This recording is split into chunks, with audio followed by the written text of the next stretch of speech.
Movie की starting में हम एक मेल और एक फीमेल को देखते हैं जो कि दोनों लॉन ऑफिसर्स थे और इस वक्त वो जिक्सो के ट्रैप में फंसे हुए थे। वो जिक्सो के ट्रैप में इसलिए फंसे थे क्योंकि वो इलीगली लोन देते थे और पुअर लोगों की फाइनेंशियली कंडीशन जानते हुए भी ये उन्हें लोन देते थे और उन्हें फंसाकर डबल लोन उनसे वसूल करते थे। और उन दोनों को कहा जाता है कि उन दोनों में से कोई एक ही यहाँ से जिंदा बचकर जाएगा। उनके सामने एक वेट मेजरिंग इंस्ट्रूमेंट पड़ा होता है जिसकी बोथ साइड्स में उन्होंने काट कर अपना मीट रखना था और जिसकी साइड भारी होगी यानी जिसका मीट ज्यादा होगा वो ही इस गेम का सर्वाइवर होगा। और ऐसा करने के लिए उनके पास सिर्फ 60 सेकंड्स ही थे। अब जो मेल प्रिजनर होता है वो फैटी होता है तो वो अपना फैट काटने लगता है और जो फीमेल प्रिजनर होती है उसके पास तो फैट नहीं होता तो वो अपना हाथ काटने लगती है, लेकिन उसके हाथ का वेट उस मेल प्रिजनर की फैट के आगे कुछ भी नहीं था तो वो अपना पूरा बाजू ही काट लेती है। उसकी बाजू का वेट ज्यादा होता है इसीलिए वो बच जाती है और मेल प्रिजनर मारा जाता है। दूसरी तरफ हॉफमैन गिलास बॉक्स से निकलकर उस रूम में चेक करने के लिए जाता है जहाँ पर पीटर मरा था और वहाँ पर हॉफमैन को पीटर की बॉडी के थोड़े बहुत पार्ट्स मिलते हैं। दूसरी तरफ वो सीनियर ऑफिसर जो कि पीटर का बॉस था वो हॉफमैन को उस लॉन ऑफिसर की मर्डर के केस में बुलाता है और वहाँ पर उन्हें पीटर के फिंगरप्रिंट्स मिलते हैं। अब यहाँ पर क्वेश्चन ये था कि पीटर तो मर चुका है तो फिर उसके फिंगरप्रिंट्स वहाँ पर कैसे? असल में उस रूम से हॉफमैन को पीटर का एक हाथ बचा हुआ मिल गया था और वो उसे पीटर के अगेंस्ट यूज कर रहा था, जबकि असल में उस सीनियर ऑफिसर और पुलिस को तो ये बात पता ही नहीं थी कि पीटर की डेथ हो चुकी है और वो लोग तो अभी तक यही समझ रहे थे कि पीटर ही जिक्सो का पार्टनर है और ये सब मर्डर्स कोई और नहीं बल्कि पीटर ही कर रहा है। हॉफमैन अंदर से काफी खुश था क्योंकि सब कुछ उसकी प्लानिंग के अकॉर्डिंग ही चल रहा था और हॉफमैन का प्लान उस वक्त खराब होता है जब वो उस फीमेल एजेंट से मिलता है जिसके बारे में ये कहा गया था कि वो बिली का फेस ब्लास्ट होने की वजह से मर गई, लेकिन असल में वो फीमेल एजेंट अभी जिंदा थी। तब सीनियर ऑफिसर बताते हैं कि उस फीमेल एजेंट की लाइफ को खतरा था और इसीलिए उन्होंने उसकी डेथ की फेक न्यूज को फैलाया ताकि उसको कोई नुकसान ना पहुंचा दे। और अब की बात जितने भी केसेस वो हैंडल करेंगे उन सब में वो फीमेल एजेंट उनका साथ देंगी। उस फीमेल एजेंट को देखकर हॉफमैन के होश उड़ जाते हैं क्योंकि वो पीटर की कुलीग थी और पीटर की नेचर को अच्छे से जानती थी। अब हॉफमैन को इस बात का डर था कि कहीं उन लोगों को उसकी रियलिटी के बारे में पता न चल जाए कि पीटर नहीं हॉफमैन जिक्सो का पार्टनर है और ये सारे मर्डर्स पीटर नहीं बल्कि वो कर रहा है। फिर हमें एक हॉस्पिटल दिखाया जाता है जहाँ पर हॉफमैन एक लड़की जो कि इंक्वायरी ऑफिसर थी उससे मिलता है और ये इंक्वायरी ऑफिसर जिक्सो के बारे में काफी डिटेल से लिखती थी। वो इंक्वायरी ऑफिसर हॉफमैन से जिक्सो की वाइफ यानी जिल्टक का एड्रेस मांगती है। वो कहती है कि अगर तुमने मुझे जिल्टक का एड्रेस दे दिया तो मैं जिक्सो के बारे में लिखना बंद कर दूंगी। फिर हम जिल को उस बॉक्स के साथ देखते हैं जो कि उसे जिक्सो की आखिरी निशानी के तौर पर दिया गया था। जिल को उस बॉक्स में से 6 पैकेट्स और एक एनवेलप मिलता है। इसके अलावा उस बॉक्स में और भी कुछ होता है लेकिन वो हमें नहीं दिखाया जाता। नेक्स्ट डे हॉफमैन जिल से मिलने उसके क्लिनिक पर जाता है और यहाँ पर हमें पता चलता है कि जिल भी ये बात जानती थी कि हॉफमैन ही जिक्सो का पार्टनर। जिल 5 एनवेलप हॉफमैन को देती है और उन 5 एनवेलप्स में अगले विक्टिम्स की पिक्चर्स थी, लेकिन जिल को तो 6 एनवेलप मिले थे तो फिर उसने 5 हॉफमैन को क्यों दिए, एक क्यों नहीं दिया? क्योंकि वो एक एनवेलप अपने पास रख लेती क्योंकि उसमें एक बड़ा राज छुपा हुआ था। हॉफमैन चाहता था कि अब की बात उसके रूल्स को फॉलो किया जाए ना कि जिक्सो के रूल्स को, क्योंकि जिक्सो मर चुका है इसलिए। फिर हमें जिल और जिक्सो के पास्ट का एक सीन दिखाया जाता जहाँ पर उन दोनों के बीच कुछ कंट्रोवर्सी चल रही थी। जिक्सो कहता है कि कोई ड्रग एडिक्शन किसी भी मेडिकल ट्रीटमेंट से ठीक नहीं हो सकता सिवाय जिक्सो के गेम ट्रैप्स, लेकिन जिल इस बात पर एग्री नहीं करती। तब जिक्सो जिल के सामने अमेंडा जैसी बेस्ट एग्जांपल लाकर खड़ा कर देता क्योंकि अमेंडा की नशा करने की आदत जिक्सो के गेम ट्रैप से ही छूटी। असल में अमेंडा जिल की पेशेंट और जिल का कहना ये था कि अमेंडा कभी भी ठीक नहीं हो पाएगी और अब उसे जिक्सो की गेम से ठीक होता देखकर वो इम्प्रेस हो जाती और अब की बात वो भी जिक्सो का साथ देती है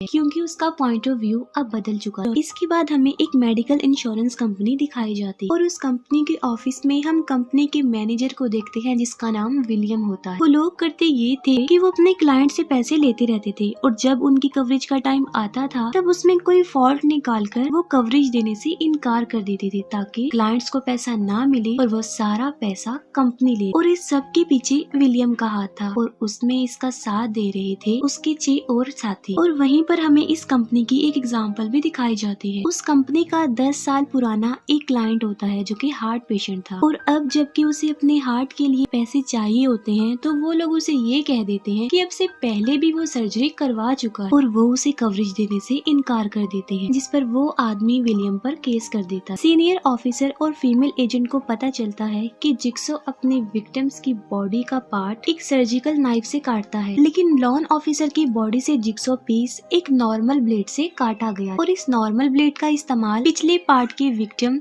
यानी हॉफमैन की सिस्टर के किलर में भी यूज किया गया था। अब इस प्रोसेस को आगे बढ़ाते हुए वो लोग पिछले पार्ट के विक्टिम की केस फाइल को दोबारा से ओपन कर देते ताकि वहाँ से भी उन्हें कोई हिंट्स मिल सके, क्योंकि वो जिक्सो की ओल्ड और न्यू किलिंग के बारे में जानना चाहते थे। हॉफमैन ये सब कुछ जानने के बाद भी रिलैक्स रहता है, क्योंकि उसे पता था कि कभी न कभी वो लोग उस तक पहुँच ही जाएंगे। फिर हम विलियम को देखते हैं जो कि अपने ऑफिस में बैठकर जिक्सो की न्यूज देख रहा होता है, और तभी पीछे से आकर उसे हॉफमैन पकड़ लेता है और उसे किडनैप कर लेता है। फिर वो इंक्वायरी ऑफिसर जिल के घर जाती है और वो जिल को वो लेटर देती है जो पार्ट 3 में हॉफमैन ने अमेंडा को दिया था, जिसे पढ़कर वो रोने लगी थी। लेकिन यहाँ पर भी हमें ये पता नहीं चल पाता कि उस लेटर में आखिर लिखा क्या हुआ। तब जिल कहती है कि वो इस लेटर के बारे में कुछ नहीं जानती, लेकिन वो इंक्वायरी ऑफिसर फिर भी वो लेटर जिल को किसी न किसी तरह देकर वापस जाने लगती है, और हॉफमैन उसे भी किडनैप कर लेता है। विलियम जब होश में आता है तो वो देखता है कि वो जिक्सो के ट्रैप में फंसा हुआ है, और उसके सामने उसके ऑफिस का गेट कीपर भी उसी ट्रैप में फंसा हुआ है। विलियम के दोनों हाथों और पाँव में बॉम्ब लगा हुआ है, और अगर वो इन बॉम्ब से आजाद होना चाहता है तो उसे कुछ टेस्ट को पास करना होगा, और टेस्ट पास करने के लिए उसके पास 1 घंटा होता है। लेकिन अगर वो इस टेस्ट में फेल हो गया तो वो खुद तो मरेगा ही, लेकिन साथ साथ उसकी फैमिली भी मारी जाएगी। पहले बॉम्ब से आजाद होने के लिए उसे चाबी लेनी होगी। पहले बॉम्ब की चाबी लेने के लिए उसे इस टेस्ट को सरवाइव करना पड़ेगा। पहले टेस्ट को पास करने के लिए उसे अपनी सांस को रोकना होगा, और जितनी बार वो सांस लेगा उसकी दोनों साइड्स पर स्टोन ब्लॉक्स पास आते जाएंगे और वो क्रश होकर इसमें मर जाएगा। और सेम यही ट्रैप उसके गेट कीपर को भी लगाया गया था। अब क्योंकि वो एक स्मोकर था तो वो अपनी सांस नहीं रोक पाया, जिससे विलियम इस टेस्ट को पास कर लेता है और वो गेट कीपर मारा जाता है। वहाँ पर विलियम को एक चाबी मिलती है जिससे वो अपना एक बॉम्ब खोल देता है और अपने नेक्स्ट टेस्ट के लिए आगे बढ़ता है। तभी हम एक मदर और उसके एक बेटे को देखते हैं जो कि एक केज में बंद थे, और वहीं पर एसिड भी था, और एक मेन स्विच पर लिव और डाई लिखा हुआ था। और वहीं पर हम उस इंक्वायरी ऑफिसर को भी देखते हैं और वो भी एक केज में बंद होती है। अपने नेक्स्ट टेस्ट के लिए विलियम एक रूम में पहुंचता है जहाँ पर वो देखता है कि उसके 3 एम्प्लॉयज लटके हुए हैं, और उन तीनों में से विलियम किसी एक को ही सेव कर सकता है, और वो फीमेल को सेव करता है, और बाकी 2 मारे जाते हैं। और वहाँ पर भी उसे एक चाबी मिलती है जिससे वो अपना दूसरा बॉम्ब ओपन कर लेता है, और तभी उसे अपने हाथ पर एक मैसेज लिखा हुआ मिलता है, फाइनल डिसीजन। और तब उसे याद आता है कि वो जिक्सो से 2 बार मिल चुका है, एक बार किसी पार्टी में और दूसरी बार उसके अपने ही ऑफिस में जब उसने जिक्सो को भी कवरेज देने से इनकार कर दिया।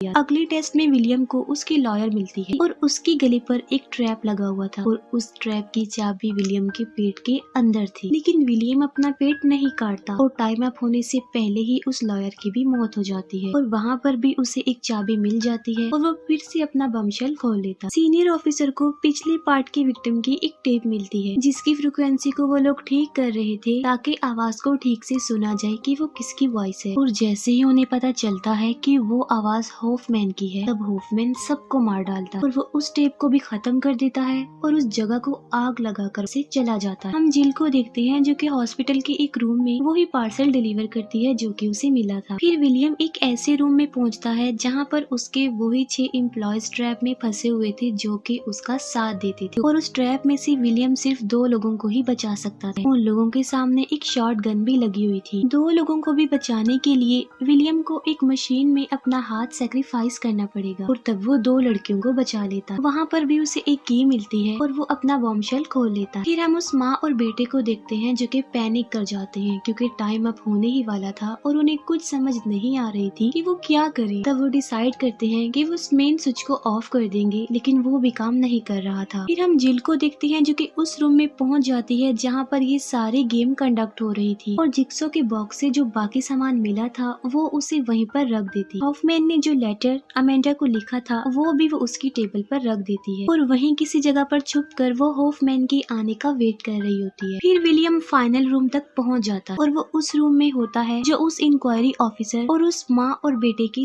चेम्बर्स के बीच भी होता, लेकिन वो उस फैमिली को सेव नहीं करता क्योंकि वो उन्हें नहीं जानता था, लेकिन वो उस इंक्वायरी ऑफिसर को सेव कर लेता है क्योंकि वो उसकी सिस्टर थी और वो मदर और बेटा उस आदमी की फैमिली थी जिसकी कवरेज विलियम ने देने से इनकार कर दी थी। फिर जिक्सो टेप प्ले होती है और जिक्सो उस फैमिली से माफी मांगता है कि उसने उन्हें यहाँ पर फंसाया और अब वो उन लोगों को एक ऑप्शन देता है और वो ये था कि विलियम को उसकी फैमिली के सामने मारा जाए, ऐसे ही जैसे उस फैमिली के सामने उसके हस्बैंड की कवरेज देने से इनकार करके उसे मारा था। लेकिन उस लेडी से वो स्विच ऑन नहीं होता, तब उसका बेटा उस स्विच को ऑन कर देता है जिससे वो सारा एसिड विलियम की बॉडी के अंदर चला जाता है और वो मर जाता है। फिर हॉफमैन वापस अपने ऑफिस में आता है और टेबल पर रखा हुआ वो लेटर पढ़ता है जो कि जिल ने रखा था और उस लेटर को वहाँ देखकर हॉफमैन काफी हैरान रह जाता है और यहाँ पर वो लेटर रिवील हो जाता है। वो ये कि जिक्सो की वाइफ पर जिसने अटैक किया था वो अमेंडा नहीं थी बल्कि अमेंडा का एक फ्रेंड था। जिल की क्लिनिक में चोरी करने का प्लान अमेंडा का ही था, लेकिन वो किसी तरह से भी जिल को चोट पहुंचाना नहीं चाहती थी। अब ये बात जिक्सो को तो पता नहीं चलती, लेकिन हॉफमैन को पता चल जाती है और तब हॉफमैन अमेंडा को उस फीमेल डॉक्टर को मारने के लिए ब्लैकमेल करता है जिस फीमेल डॉक्टर ने जिक्सो का ऑपरेट किया था, जिसके बदले में होगा ये कि उस फीमेल डॉक्टर का हस्बैंड जिक्सो को मार डालेगा और जिक्सो की सीट हॉफमैन को मिल जाएगी और होता भी बिल्कुल वैसा ही है। फिर जिल हॉफमैन को इलेक्ट्रिक शॉक्स देकर एक चेयर के साथ बांध देती है और उसके फेस पर वही ट्रैप लगाती है जो कि अमेंडा के फेस पर लगाया गया था और उस ट्रैप की चाबी वो हॉफमैन को भी नहीं देती और यहाँ पर वो ये बात भी रिवील कर देती है कि जिक्सो ने 6 विक्टिम्स के इन्वेलप्स भेजे थे और एक इन्वेलप क्योंकि जिल ने अपने पास रख लिया था क्योंकि उसमें एक राज था, तो वो यही राज था कि उसमें हॉफमैन की पिक्चर थी। यानी जिक्सो का मानना ये था कि हॉफमैन भी उसके ट्रैप में आ जाएगा क्योंकि वो जिक्सो के इस प्रोसेस को आगे बढ़ाने के काबिल नहीं है। जिल हॉफमैन को वहीं मरने के लिए छोड़ देती है और वहाँ से चली जाती है। हॉफमैन अपना हाथ तोड़कर चेयर से उठता है और एक विंडो की मदद से अपना ट्रैप भी हटा लेता है। अब बच तो वो जाता है, लेकिन उसका फेस काफी ज्यादा इंजर्ड हो चुका था और यहीं पर 106 एंड हो जाती है।